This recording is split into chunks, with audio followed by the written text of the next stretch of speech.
Hello student, welcome back to my channel. I am Kanchan and you are watching KS classes. जैसा कि मैंने आपको part 1 में गांधी जी के बारे में बताया था, उसके अंदर मैंने गांधी जी के जो सामाजिक विचार थे, उनकी बुक्स थी और उनका जीवन था, तो उसके बारे में मैंने आपको बताया था। आज हम गांधी जी के राजनीतिक और आर्थिक विचार के बारे में जानेंगे कि वो राज्य से संबंधित वो क्या विचार चाहते थे। तो आप सभी को पता होगा कि गांधी अहिंसावादी थे। वह अहिंसावादी थे, इसका मतलब वह हिंसा बिल्कुल भी पसंद नहीं करते थे और गांधी जी राज्य के विरोधी थे। ये बहुत इंपॉर्टेंट पॉइंट है कि गांधी जी राज्य के विरोधी थे। और प्लीज़ आप सभी मेरी वीडियो जो वॉच करते हैं, प्लीज़ आप सब्सक्राइब ज़रूर कर दिया कीजिए, जिससे कि मैं आपके लिए इसी तरह से ज़्यादा वीडियो बना सकूं और आपको टाइम टू टाइम नोटिफिकेशन के थ्रू वीडियो प्रोवाइड हो सकें। तो गांधी जी क्या थे? ये मार्क्सवादी और अराजकतावादियों के समान राज्य का विरोध करते थे। तो उनका कहना था कि जो राज्य होता है वो तो हिंसा पे आधारित होता है, तो वह हिंसा के बिल्कुल विपरीत थे। उन्हें हिंसा बिल्कुल भी पसंद नहीं थी। वह अहिंसावादी विचारक थे, इसीलिए उन्होंने हमेशा राज्य का विरोध करा है। तो उनका यह मानना था कि राज्यों को व्यक्ति पर शासन का अधिकार नहीं दिया जा सकता। राज्य को वो अनैतिक मानते थे, क्योंकि उन्हें लगता था कि दंड दिया जाता है, लोगों को भय दिखाया जाता है और इसके थ्रू जो राज्य है वह अपनी आज्ञाओं का पालन करवाता है। तो ये एक व्यक्ति के नाते ये सारी चीज़ें उन्हें पसंद नहीं थी और वह चाहते थे कि सभी व्यक्ति हैं वो स्वतंत्र रहे और उन पे इस तरह का कोई भी रुकावट ना आए और कोई भी दिक्कतें उन्हें ना हों। तो गांधी जी के अनुसार राज्य की शक्ति मनुष्य के व्यक्तित्व को नष्ट कर देती है और राज्य व्यक्ति के नैतिक विकास के मार्ग को अवरुद्ध बना देता है।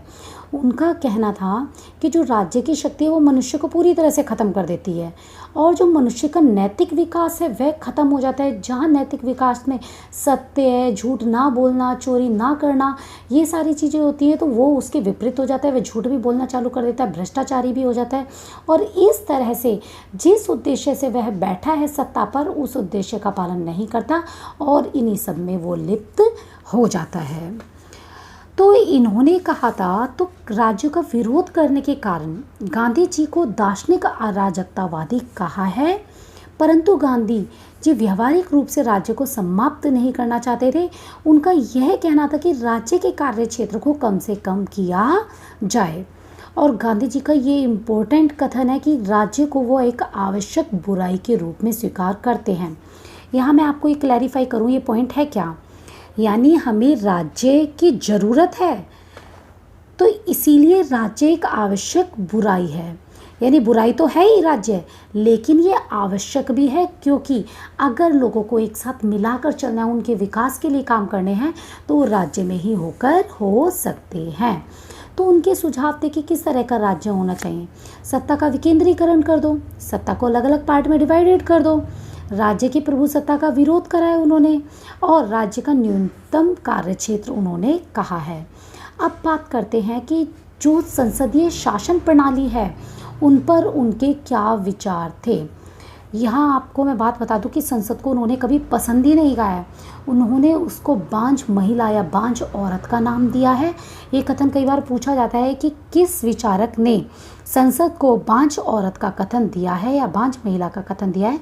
तो यहाँ आपको ये पॉइंट क्लियर हो गया कि गांधी जी ने ये चीज़ कही है और साथ में उन्होंने इसे बातों दुकान का है। इन्होंने कहा कि ये एक ऐसा संगठन है जो कोई लाभ का कार्य तो करता ही नहीं है, इसके अंदर तो सारे दुविधा में ही पड़े रहते हैं कि ये चीज़ की जाए या ये चीज़ नहीं। तो गांधी जी ने हिंदू स्वराज में ब्रिटिश संसद की तुलना एक पतित स्त्री और एक वेश्या से की थी, जो कोई अच्छा कार्य अपनी इच्छा से नहीं वरन याचिका और दबाव के माध्यम से करती है। तो इससे आपको ये पॉइंट बिल्कुल क्लियर हो जाना चाहिए कि वह संसद को तो बिल्कुल पसंद करते ही नहीं थे। और इनका यह कहना था कि जो प्रत्याशी हम चुनते हैं वो तो डायरेक्ट जनता चुनती ही नहीं है, क्योंकि डायरेक्ट ने जिन लोगों को चुना है वह लोग प्रधानमंत्री या उन्हें चुनते हैं। तो इसके कारण कई बार क्या कहते हैं, जो लोगों के लिए चुनाव होता है या लोग जिसको जिताना चाहते हैं वैसी चीज़ तो देखने के लिए ही मिलती नहीं है। और इन्होंने चुनाव को खर्चीली प्रणाली भी कहा है। और गांधी जी चाहते थे कि सभी स्त्री पुरुषों को मतदान मिले, और मतदान जरूरी है।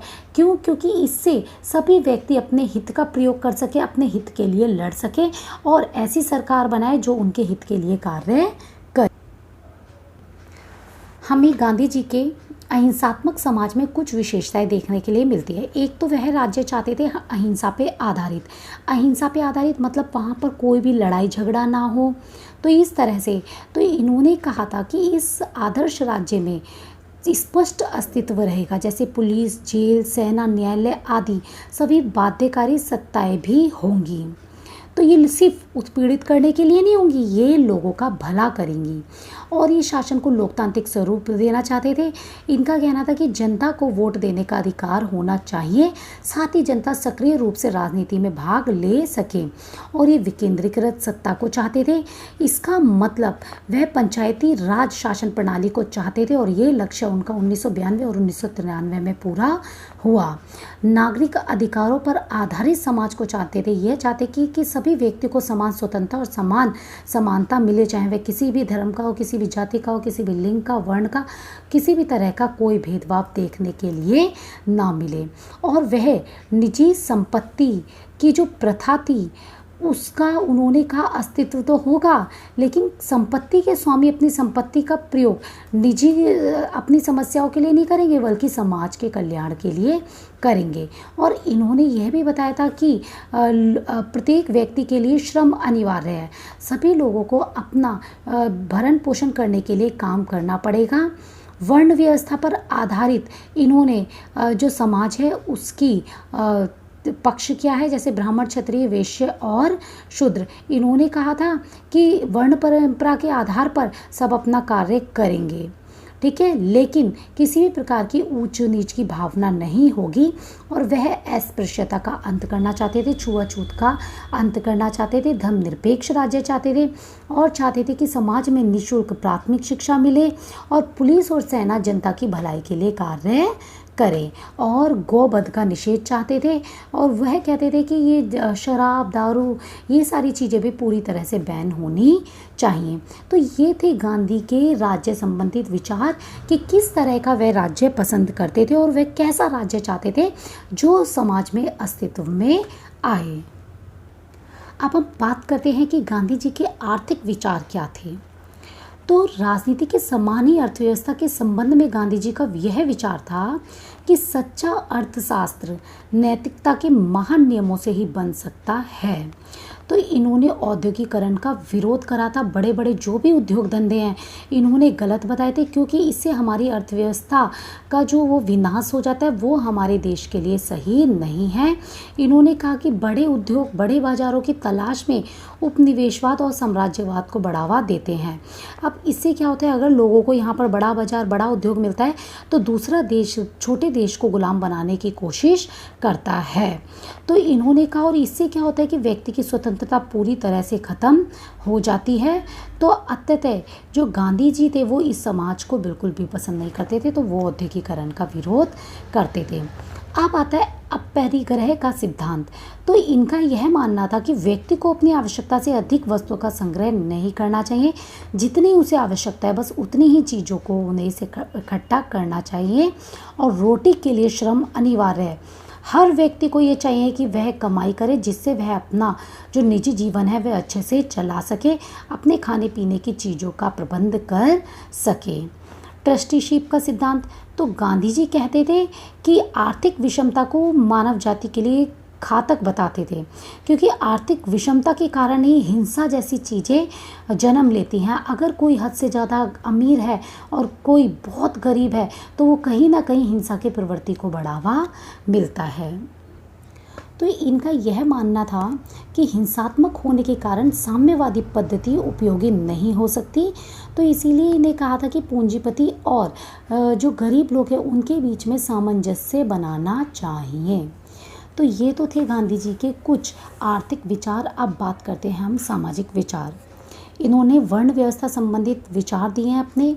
4 वर्ण में समाज को बांटा है और इन्होंने कहा हर व्यक्ति को वो काम करना चाहिए, लेकिन यह नहीं कि आप ऊंच नीच की भावना रखो। यानी इनका यह मानना था कि सभी का कार्य समान है, एक नाई का कार्य भी उतना ही महत्वपूर्ण है जितना वकील का, इसीलिए सभी कार्यों के लिए समान वेतन मिलना चाहिए। तो अगर सभी को समान वेतन मिल जाएगा तो कोई व्यक्ति क्यों पढ़ाई करेगा, क्यों आगे बढ़ेगा। तो यह सोच है थोड़ी गांधी जी की, ये आलोचना में मानी जाती है। अब अस्पृश्यता का, छुआछूत का तो वह अंत चाहते ही थे, क्योंकि वह कहते थे कि ये गंभीर रोग है। क्योंकि अगर हम छुआछूत की भावना रखते हैं तो उनके अंदर एक संकीर्ण धारणा आती है जिससे वे अपना विकास नहीं कर पाते, समाज में उनकी स्थिति अच्छी नहीं हो पाती। तो इसीलिए उन्होंने छुआछूत का बिल्कुल भी मना करा था और उन्होंने कहा था उनके लिए हमें कुछ ऐसे कानून बनाए जाने चाहिए जिससे कि उनका विकास किया जा सके। अब बात करते हैं महिलाओं के संबंधी विचार। वे महिलाओं का उत्थान भी चाहते थे। उन्होंने पर्दा प्रथा, बाल विवाह, सती प्रथा, इन सब चीज़ों का विरोध करा। उनका कहना था कि स्त्रियों को कानून और व्यवहार में पुरुषों के समान अधिकार प्राप्त होने चाहिए। गांधी जी इस बात के पक्ष में नहीं थे कि स्त्रियां आर्थिक दृष्टि से स्वतंत्र होने का प्रयत्न करें और घर से बाहर पुरुषों के साथ प्रतियोगिता करें। तो यानी यहाँ पर क्या करा गांधी जी ने, महिलाओं और पुरुष को समान तो अधिकार दे दिए, लेकिन यहाँ पर बिल्कुल मना कर दिया कि वो प्रतियोगिताएं ना करें।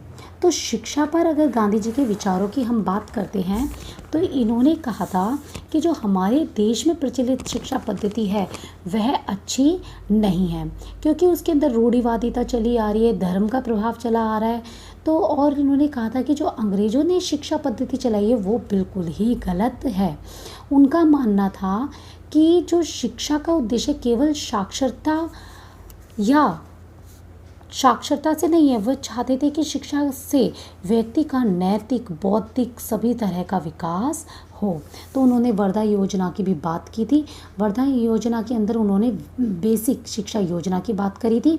उन्होंने कहा था निःशुल्क अनिवार्य शिक्षा देनी चाहिए, उद्योगों की शिक्षा देनी चाहिए, पाठ्यक्रम का समय व माध्यम भाषा होनी चाहिए जो उनकी स्थानीय भाषा होती है।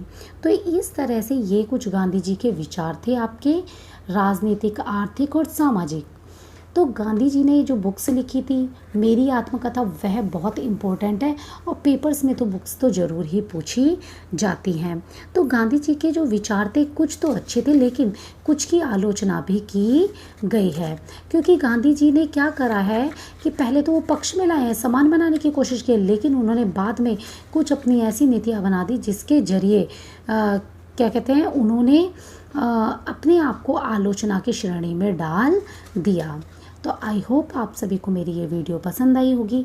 अगर आप सभी को मेरी ये वीडियो पसंद आती है तो प्लीज़ सब्सक्राइब करना ना भूलें और ज़्यादा से ज़्यादा लाइक एंड शेयर कीजिए, जिससे कि और आपके फ्रेंड्स को भी बेनिफिट मिल सके।